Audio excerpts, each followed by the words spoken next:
Ladies and gentlemen, hey, hi, how you doing? Welcome back to the channel. Thank you so much for stopping by. Battlefield 6 at long last is here, and as you're jumping into the game, whether you're playing on console or PC for the first time, right as you hit that main menu, the first thing you're going to want to do is jump over to that settings tab and adjust a whole bunch of things. There are so many things, from your graphics to controller input to keyboard and mouse binds to audio, that you're going to want to go through and adjust. And today I'm going to take you guys through a step-by-step guide of all of the best settings you want to be using, whether you're playing on PlayStation, Xbox, or PC. So I have put a ton of time in already playing on console and playing a little bit on PC to make sure I've got everything refined and tuned exactly how it needs to be for the most optimal gameplay here. I will have timestamps for all the various different sections. We'll be jumping back and forth between some of the console stuff, and obviously PC, especially when it comes to graphics, will have some additional options that we'll break down as well. But I'll have it all timestamped, going from accessibility, gameplay, controllers, so on and so forth as we go through everything. If you need to skip to one certain point, or if you're just going through everything for the first time, we can just go through one by one and hit everything. Of course, as we do so, if you guys enjoy the video, you find it helpful, a like rating is seriously appreciated. Really does help grow the channel, and share the video around. And if you're new to the channel, we are getting closer and closer to 1 million. It would be awesome if we could hit that by the end of the year. So feel free to hit that subscribe button to stay up to date with all things going on in Battlefield. But of course, the first area you're going to see when you boot up the settings menu is the accessibility tab. And funny enough, this actually has a ton of different settings that'll cross over into a bunch of these other areas that we're going to hit later on into the video. So just by doing your accessibility stuff first, you can actually sort of cut the line a little bit. You can jump forward and have some stuff already set up. So personally, I don't use any menu narration or subtitles there, so I don't really mess with any of that. But if you want to have subtitles on, you can go through and customize that as needed. Of course, with a lot of these settings, it's going to come down to a personal preference sort of situation. Some of them, though, are objectively better than others in certain spots too. Master volume, have on whatever's not going to make your ears completely destroyed by the end of your session, right? So turn that down as you need. Tinnitus SFX volume, again, adjust as needed. Same deal with the relief frequency. That's going to be an individual case there. Graphic stuff right away. Color profiles, this is huge. You absolutely want to jump in here and change your color presets to custom, and then you can go through and actually adjust things. And basically what I end up doing here is just making things a little bit more vibrant. So for instance, on player color, it starts out as like basically a less vibrant green. So I just go through and I basically slide that as far to the right as I can, so that it's a lot more vibrant of a green there at the end of the day. And of course, I just screwed it up, so now I have to go through and set it again. So I'll go to a super vibrant green here, just go all the way over to the right. That way it's set up and I can see that clearly. I do the same for my enemy color as well. I just make that the most vibrant red that they have there. And you can adjust this to whatever colors you want for what it's worth. World brightness, I personally bump up to about 60, but that's going to be mostly a preference thing. Camera effects here is huge. You essentially want to turn everything you can off here, with the exception of one, but world motion blur and weapon motion blur all the way to 0. We don't want any of that to add in any kind of blur. We're trying to have the most competitive settings possible, of course. Infantry HUD motion, I turn off. I don't want my HUD shaking around as I'm running through a map. Camera shake, I turn all the way down to 50. That's the lowest value here. The only setting I keep on is reduce sprint camera bobbing. Kind of self-explanatory. Your camera won't bob as much as you're sprinting around. Chromatic abrasion, I turn that off. And then infantry crosshair projection. This basically, if you have it turned off, means your crosshair won't bob around the screen. It'll just be centered the entire time, which obviously is great from a competitive standpoint as well with that. So definitely make sure you've got all of those set up. With controls here, there's a lot that we're going to get into in the actual controller section of it, but just going through the actual list here. Infantry sprint, I have on toggle. Double tap forward to sprint, I have on off. We'll talk more about that with like keybinds here in a little bit. Crouch sprint toggle, I keep on just crouch. Just seems a little bit more seamless for me. That's more of a preference thing. Vehicle boost toggle, crouch slide for all here. Double tap crouch for sprint slide, I have on off. Everything else is going to be pretty basic here. Interact and reload, I prefer prioritize interact. That way, in most cases, I'm only having to press a button once to interact, to zip line up or to open a door or whatever the case is, right? Whereas I can just hold to reload whenever I want otherwise there, which is nice and convenient. Interacts I have on toggle. Skip revive I have on hold. This is an important one though. Request revive, you want that on toggle so you can request that revive as fast as possible and sort of slow that bleed out time there. Mount breakout instant, Comoros I have on hold, and scoreboard I have on hold as well there. With some of the basic controller stuff here, I keep vibration all the way off. I'm not a fan of any of that, and I don't have any adaptive trigger stuff on there. I want to have the instantaneous triggers as best I can. Chat stuff I just have on off there, but that's more preference. And then same deal with tutorials, personally turn all that off. Same deal with hints as well. Now we can get into these specific categories here. And like I said, there will be some overlap with some of the stuff we've already set up in accessibility. But for our gameplay stuff, initially, my vertical look, I do have on custom here. I go through, you can adjust the vertical look settings as you want. If you want to adjust any of these and invert these as needed, if that's how you play, go for it. For me personally, that's it's not for me. I can tell you that my aim already needs enough help. I don't need to be inverted. Hold and toggle stuff. Obviously, we already went through a lot of this in the accessibility stuff, but we've skipped the line there. We already are all set up. Capture outline area, you can turn this off if you want, or you can leave it on if you like having that outlined there. We get into infantry stuff, and some of this actually overlaps with our controller settings as well. But for sensitivity, personally, I play on a 38 when I'm on controller. I also play on keys a lot in Battlefield, so this is what feels natural to me, but this is going to be a preference thing. If you like a really fast sense, if you like a lower sense, adjust this as needed. I find 38 to 40 to be a nice little middle ground there. Vault over sprint on, sprint door barge on, same double tap as before. Parachute auto deploy, I keep on skydive, and then insertions there. Roll camera in a landing roll I have on, but that's really a preference thing there. Then a lot of this stuff is just going to be the default things that we sort of covered previously in the accessibility stuff. Vehicles, you ideally want to have set up basically the same as your infantry stuff, and we'll talk more on this when we get into the actual controller settings portion of it, but basically you just want to copy this as you can one-to-one with your infantry stuff. That way it's just familiar to you. I also do the decouple tank turret aiming from turning, just makes things feel a little bit more seamless for me.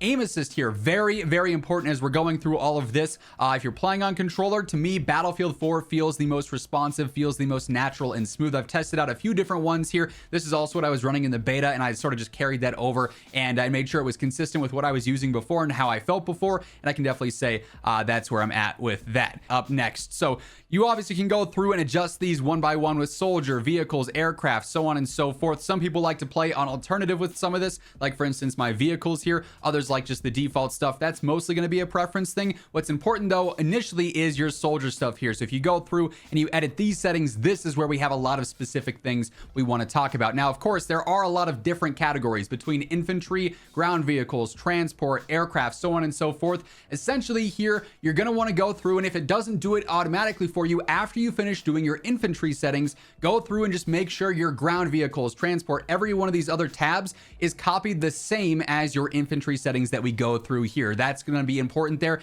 It should go through and copy them over naturally, but if it doesn't, just make sure you double check. So in our control settings here, again, 38 sensitivity for me personally. I like a 110 FOV in Battlefield. I play a lot of 120 in COD, but in Battlefield, just with like the larger scale of everything, 110 feels nice for me. You need to have vertical aim ratio on 56. It should be there by default. Keep uniform aiming on, and then your sensitivity coefficient, you want it 178. That's super important as well, but again, those should be the default values. We leave everything else at 100. All right, little post-edit Zach here, because when you're going through some of these settings as you're double checking things, if you happen to switch certain things over, it may end up locking you out of some and you have to reset. It's a really weird thing that goes on there. But just to clarify across the board with some of this input curve stuff and acceleration, essentially on the infantry aim input curve, as we talked about, BF4, BF1, I prefer the BF4 feel to it. Infantry zoom aim input curve should be standard and grayed out there, at least it was for me. And then your stick input acceleration presets, the BF4, BF3 Battlefield Bad Company one is what I've been using. And with the aiming acceleration there with left and right, I've got that at 12, going off of the Tactical Brits recommendation for this. Tested this out, played with this for a good bit, and it felt really good. Also used him as a reference for some of the beta settings that I was rocking when it comes to aiming, and felt good. So shout out to him for that. But yeah, going through and actually testing this, 12 might feel a little bit too snappy for some people. If you want it to feel a little bit more floaty, you could always up that some, but it's also something that you just start to build a muscle memory over time, and it becomes really, really smooth in my opinion. So that's what I'd set as a baseline here, and then go from there and adjust slightly as needed one way or the other. Now, a lot of the movement stuff is sort of going to be preference at the end of the day. I do end up taking the sprint and actually moving that to left stick forward, which kind of functions as auto tack sprint in a sense, which I actually really enjoy for the responsiveness rather than having to press in on my thumbstick. Also kind of saves your thumbsticks there. Leaving crouch toggle sprints on crouch. Slide is going to be my right thumbstick. I actually mapped that custom there to make it feel like I'm playing tactical over in Call of Duty. And again, double tap crouch is turned off there. With the zoom here, mostly going to end up being the standard stuff, but you can adjust your aim sensitivities as needed. I always like to tone my aim sense down just a little bit to about 90 here. You can go through individually, which I probably will do again here just to fine tune things as I'm playing more and more. In some of my lower zooms, like 1 times, 1.25, 1.5, all the way up through, I start down at maybe around 0.8, then I gradually increase them as well, going all the way back up to 100 for some of the higher zooms once I hit like 5, 6, 7. So that's something you can do if you're interested in that, really fine tuning your aiming. That's not for everyone. Some people just like to do the standard 90 and leave it as that, or turn it down to a certain value, test around, see if you're feeling accurate, see if you're feeling snappy, and move on from there. If it's too slow, too fast, you can adjust as needed, or really get into the fine tuning specifics if you want otherwise.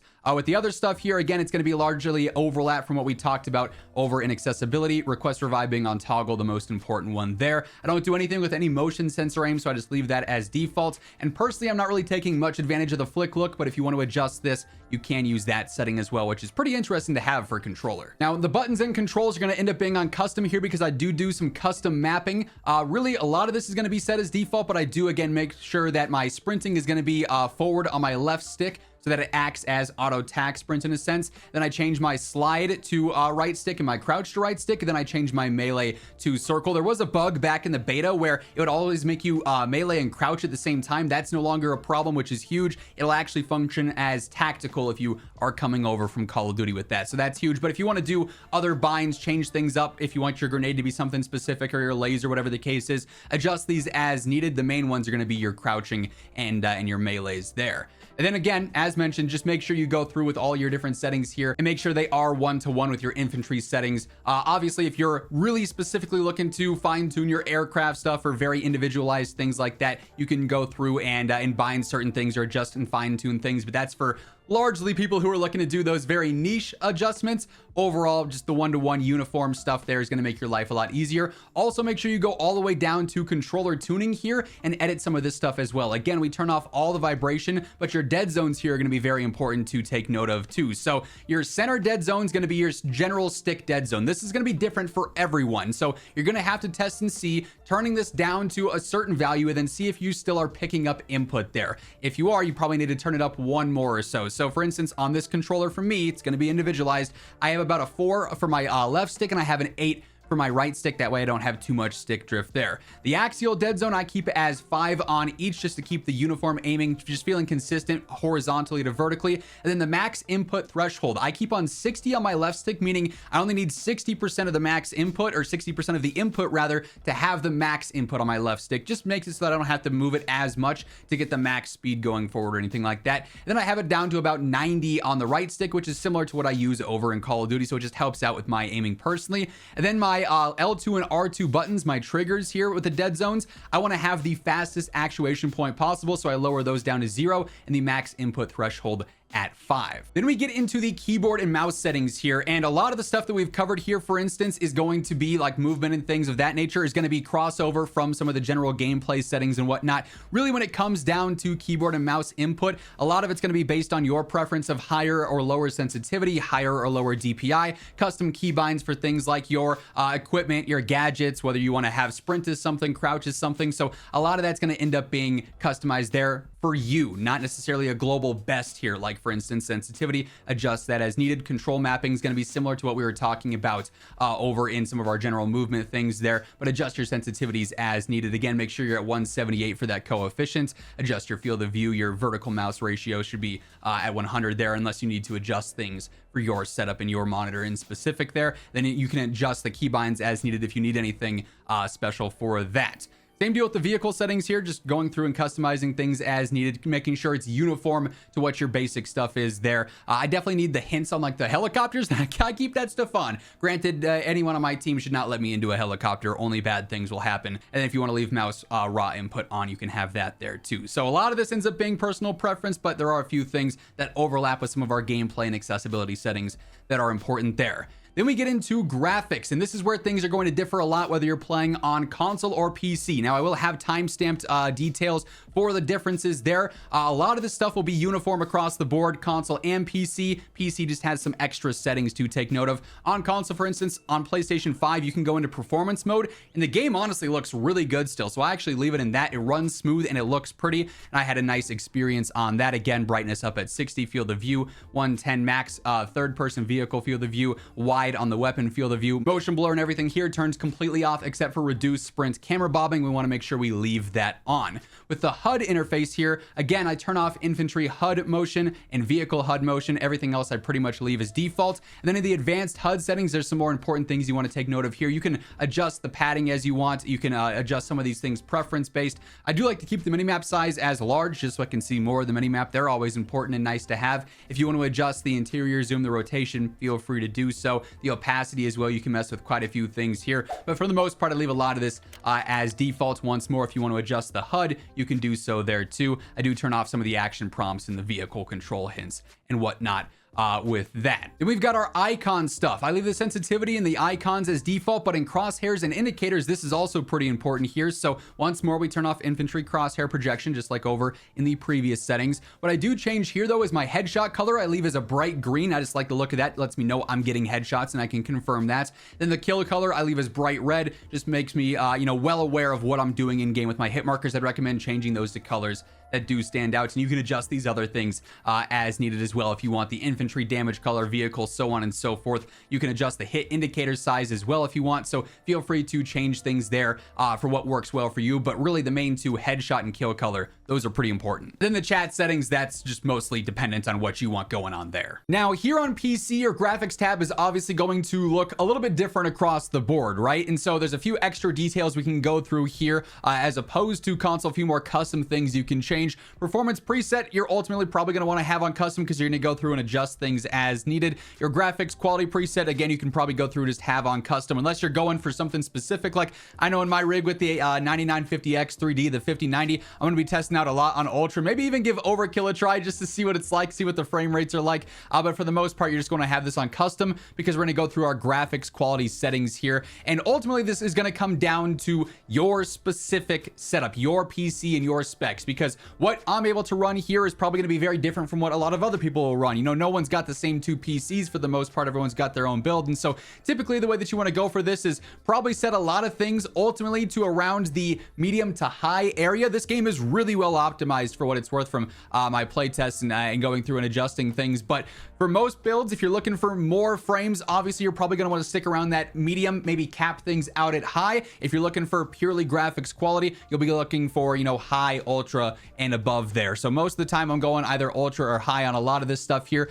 A lot of this is ultimately come down to what you want to look pretty, what you want to look nice. And again, frame rate dependent here, what you want to have high, medium, low for quite a few things. There are a few things though, for instance, like screen space reflections that I want completely off because it's going to be easier to see players in water, behind glass, things like that have reflections. If it's turned up high, it's going to be harder to see players behind those things. So I do go through and I turn that off. Other than that though, like I said, it's going to be largely dependent on your specs in your PC build in specific. I will not be, I thought this was going to make me restart the game. I am not going back into that server queue, bro. World brightness, again, you can adjust this as needed here. Like I said, I'm typically around that 60 mark. In the advanced settings here too, you can adjust some things. If you want to have a frame rate limiter on, feel free to go ahead and put that on. The video reflex low latency here. If you are GPU bound, you're going to want to have on plus boost. If you're CPU bound, like I am personally, I just have it as enabled here. I leave my anti-aliasing as TAA. I don't use any frame gen or anything like that. It'll end up increasing input lag and everything, so I'm not really a fan of that. If you want to have the performance overlay on though for those stats, you absolutely can turn that on. Then as we go through again, you've got your field of view. We've obviously covered all of this previously on the console side as well. You'll also have your display stuff here on PC that'll be a little bit different. I personally prefer to play in full screen. It just seems the smoothest for me. Make sure you're on your set resolution, your basic aspect ratio. Make sure your refresh rate is whatever your monitors is. I'm on a 1440p 480 hertz monitor, so I'm all set there. And then make sure you turn VSync off. You don't want that added input lag either. Then we've got our audio settings here. There's a few things you want to take note of. A lot of this will just come down to your setup, whether you're playing on your speakers, a headset, IEMs, a home theater system, whatever the case is, right? But make sure your master volume is set so you're not hurting your ears. As cool as the score is in this game, a lot of the music volume, competitively speaking, is not going to do much for you, so I turn that to 0. Obviously, I want sound effects high for footsteps and gunfire, commander VO, that stuff, the SFX, that's all nice to have up there. Hit indicators I want on for sure as well. I've been just rocking the stereo default sound mix. I can hear footsteps so well with my setup. You might want to adjust some of this though to see if you can hear them more optimally in certain situations with your particular equipment, but default mix worked the best for me after I tested around, so I just kept that as standard there. Voice chat stuff you can change to it whatever you want if you want it on or off and mess with some of your settings there. Subtitle settings, again, I turn all of that off, but this is really all preference here if you want to have the radio music. Again, really good soundtrack for what it's worth with everything going on there. So mostly straightforward and based on your setup. Then with the system setup here, just a few things you want to take note of. If you want to have the streamer mode on, you can turn that on once more with some of the mini-map settings from before. You could turn up the size and everything here as well, kind of overlapping from where we already were. Then you can change some things with your network data. So if you want to have that stuff on, feel free to do so. But yeah, that's the rundown. There's a lot of settings to adjust here, and obviously as I'm going through and I'm saying use this, use that, adjust to this, take that as like a starting point and definitely tweak things and adjust things as needed. It's not a one-size-fits-all scenario here by any means. Your sensitivity might need to be a little bit higher than mine or a little bit lower, or you might want to have certain binds that are a little bit different, but good starting point here from a lot of hours I've already put in and tested things to really optimize, and you can work off of that and really find what works the best for you. But hey, if you enjoyed this video, you found it helpful, a like rating would be seriously appreciated. And if you're new to the channel, you want to ensure you're always up to date with everything going on in Battlefield. We've got so much awesome content planned here. You're not going to want to miss any of it, so feel free to hit that subscribe button on your way out. But once again, thank you so much for tuning in, and until next time, take it easy, have an awesome rest of your day, and I'll catch you later. Peace out.